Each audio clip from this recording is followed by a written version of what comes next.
A small amount of tool. It will make all the difference because this material helps you to understand why you are here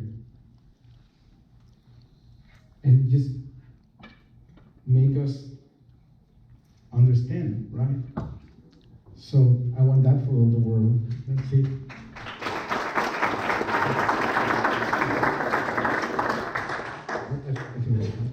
Can you give us some idea of how prevalent you think the toad practice is in Mexico? How many practitioners or how many people are doing it? Do you have any idea of that? Yes, I have an idea. There's, I think the biggest phenomenon is in Mexico City because it's a huge city and it's full of people. And once you take the toll, you bring more people to the toll. And I think that the place where it's expanding quicker is in Mexico City. And how many practitioners? Well, part of the conference is that we're gathering all the people who are serving this medicine. I think there's a guild that they are organizing, a guild of practitioners. They are working on that. I just heard about it, and we're supporting them. I don't know how many practitioners are. I mean, there's like the most known practitioners, like the famous practitioners, but there's a lot of people working with it too. Underground, serving families, serving their communities. Because there's like people like curanderos who brought in this material into their practices, and they are teaching themselves how to use it, letting the medicine teach them how to use it. So we will know in the conference because that's when the guild is gonna be operating, and yeah. So I don't have the exact answer to that. Do you have any plans to put this onto availability on the internet? Yeah, until after the conference. Yeah, because we stole a lot of material. We don't have the rights to use it, so that's the truth. We need to end up all the liability and stuff because we don't want to get in trouble, right? Do you feel comfortable with holding the conference in Mexico? Is the government sympathetic with the use of the medicine? Okay, I will not say the government, the whole government is sympathetic with using the medicine. I would say that the key people in the government who has been told it is helping us, is giving us the venue, is giving us the keys of the pyramids, is giving us the support. They're not really giving us money. They're just or open public names, but they are just giving the permits. I mean, the conference is going to be in a federal building. So that's something.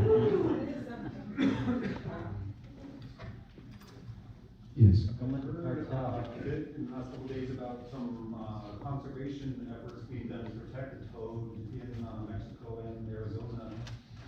What is its population like? Is it threatened at all? Okay,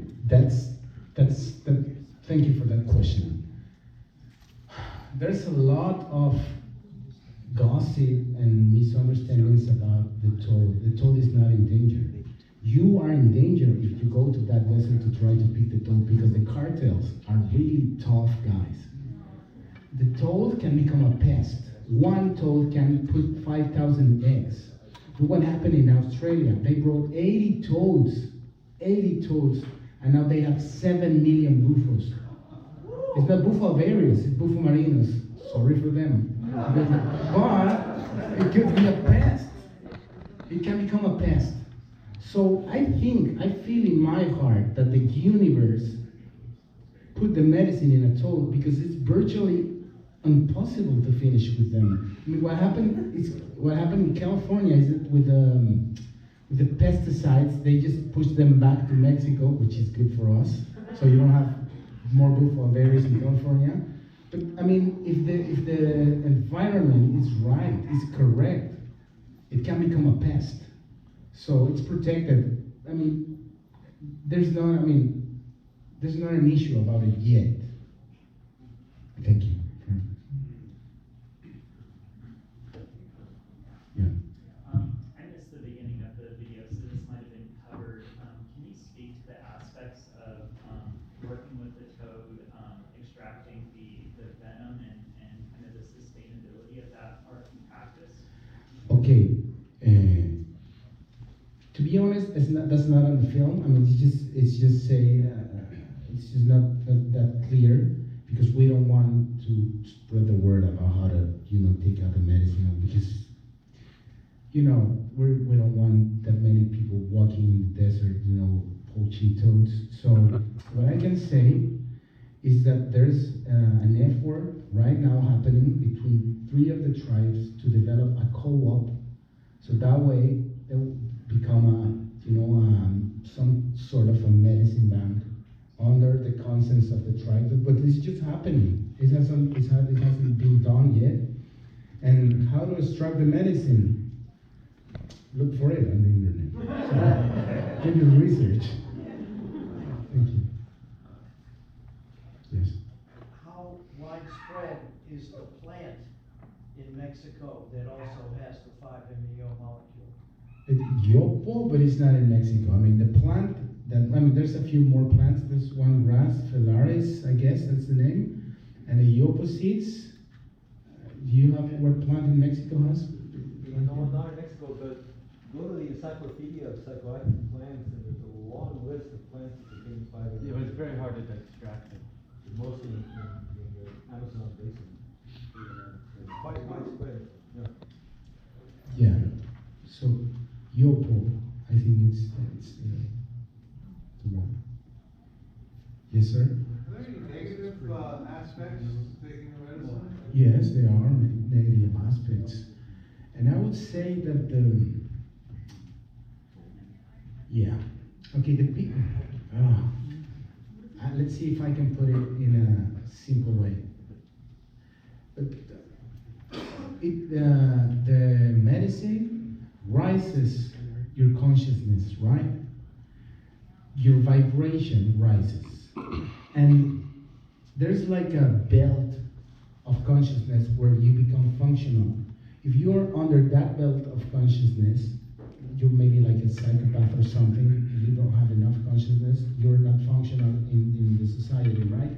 But for the people that are close to the upper boundary of regular state of consciousness, if you told them, then they rise their consciousness more, they start seeing things, they start feeling things. That's the people that gets, sometimes get more connected and they become dysfunctional if they don't integrate that. So for that people it's dangerous because, well, it's not dangerous, it's that they need follow-up. And there's always people, you don't know how in what state of consciousness is the participants, yeah? And there's a few contraindications like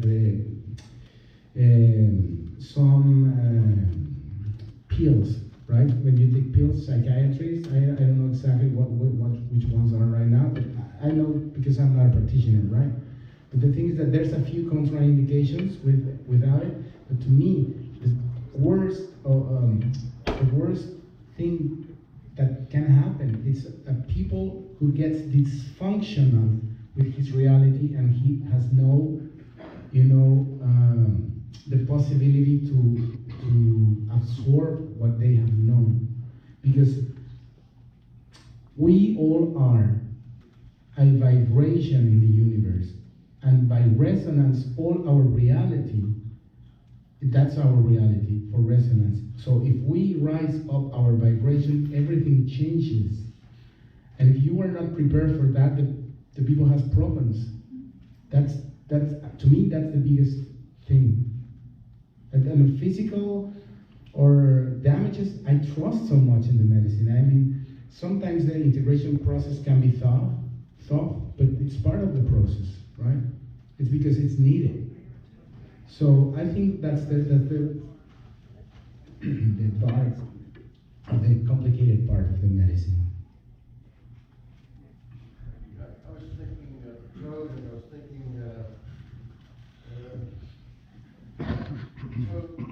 using medicine to disorient it prey, and that may be not true, but maybe because toad doesn't have any teeth.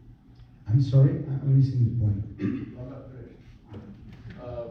I just wondered, what does a toad use the medicine? The toad himself. Yeah. Well, it's a defense. If a dog wants to bite him, then the dog will die, right?